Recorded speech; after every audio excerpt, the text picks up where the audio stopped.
I've personally made over 7 figures on Amazon, and I've helped over 20,000 plus people make money on Amazon as well. And over the years, I've made some very expensive mistakes that cost me a lot of money and a lot of time. And I don't want you to make the same mistakes. So in this video, I'm gonna reveal the 5 things that I wish I knew before I got started so you can save a lot of money and save a lot of time. Put these as your screensaver, put it in your Apple Notes, do whatever it is that you need to do to make sure that you don't forget these principles, because if you do, you're gonna run into all the mistakes that I did, but I'm gonna save you the time in this video. So number 1, Amazon private label is not the way. When most people think about Amazon, they think about creating their own brand, sourcing products from China, and selling them on Amazon, because this is what you see mostly on social media. This is mostly what people preach. But if you're a complete beginner that's never made money on the internet before, creating your own brand is probably the hardest thing that you could do. Plus, you're not gonna be on page 1 of Amazon if you're a completely new brand. You're gonna be on page 1 million on Amazon. So again, if you're a complete beginner, you have no experience making money on the internet, Amazon private label is not for you. I ran into the mistake of thinking that this was the only way that you could make money on Amazon until I realized that you can actually sell name brand products on the platform, which is way easier because people are actually looking for those products and you're gonna be on page 1 since it's a big brand. Now, lesson number 2 is sell products from big name brands. Kind of like I was mentioning earlier. You want to sell products from brands that already have millions of customers that are looking for the product on Amazon.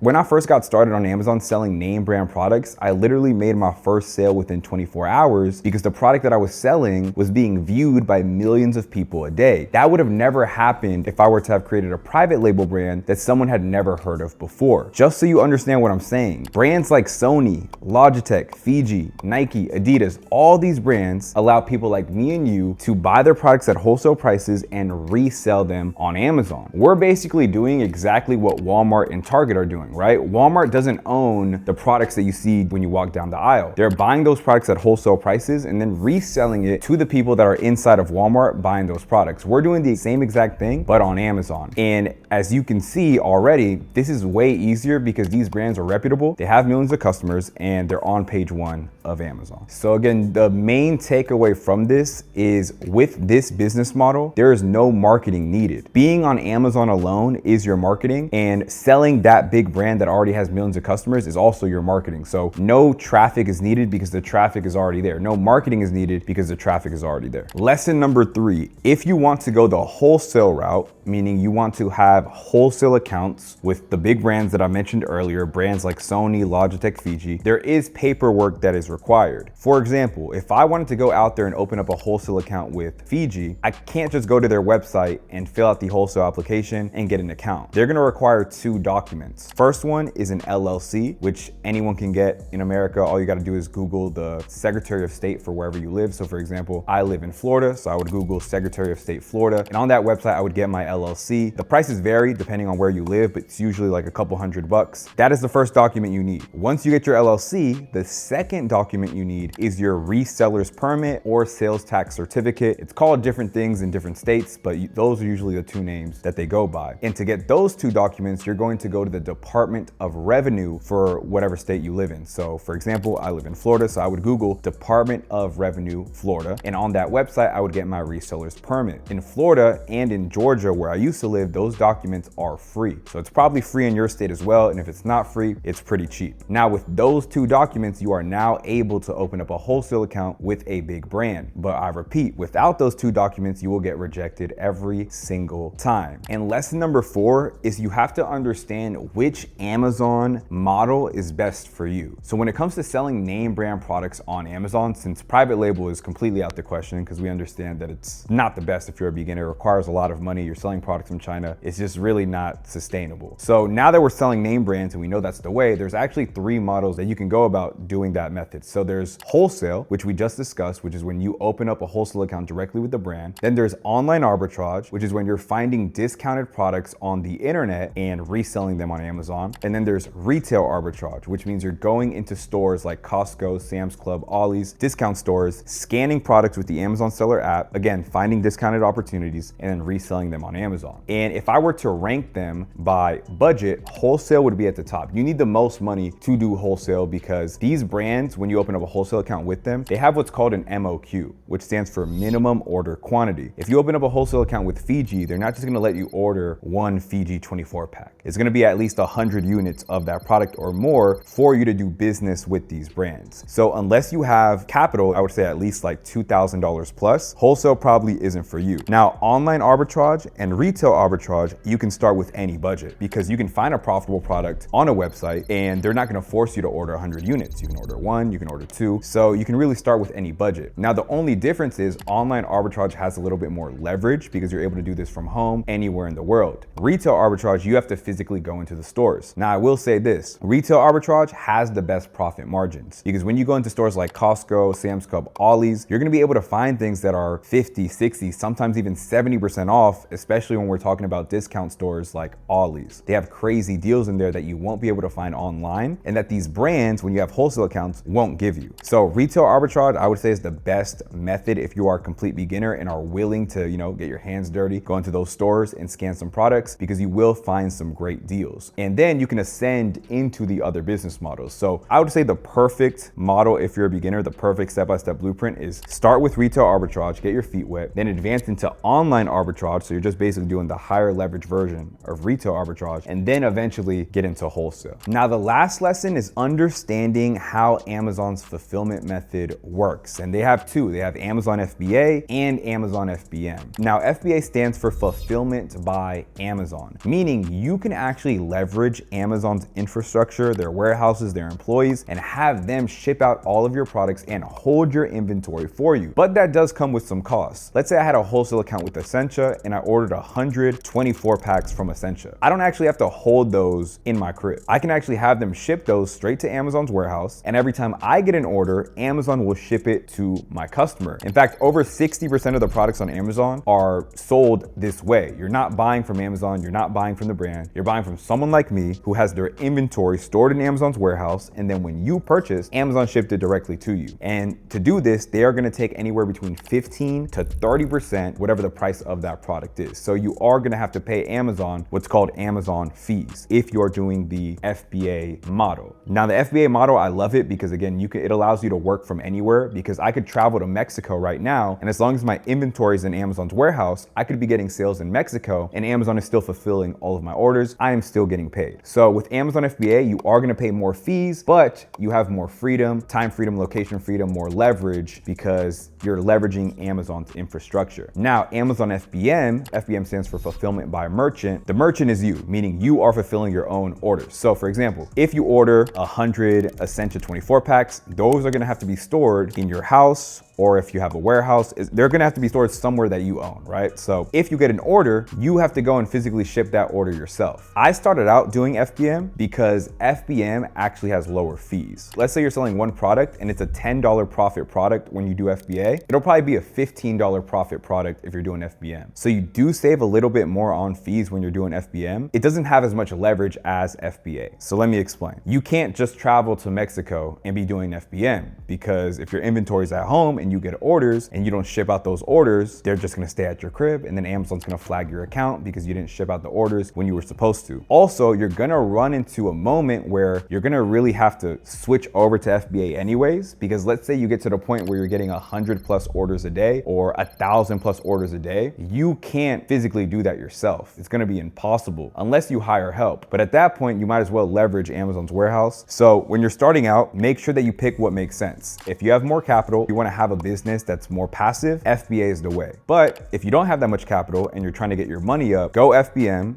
even though it is a little bit more work, again, you won't have to pay as much fees to Amazon. If you want to learn more about building a profitable Amazon business, I'm hosting a free training very soon. The link is in the description. This is the same free training that Gilbert took, who was working 60 hours a week as an electrician, to now quit his job and make over $10,000 a month from home. And again, this is the same training that Connor took, who went from working a landscaping job to now making $50,000 a month on Amazon. This training is so thorough and so step-by-step that even my little brother, who's 15 years old, makes $5,000 a month using the strategies that I cover in this training. So again, you do not want to miss this. Click the link down below in the description and register for that training so you can build your own profitable Amazon Amazon business. And if you're someone that's ready to get started, you don't want to watch the training, you just want to work with me and my team, there is another link down below where you can book a call and we can see if we can work together. Thanks for watching, and I'll see you on the next one.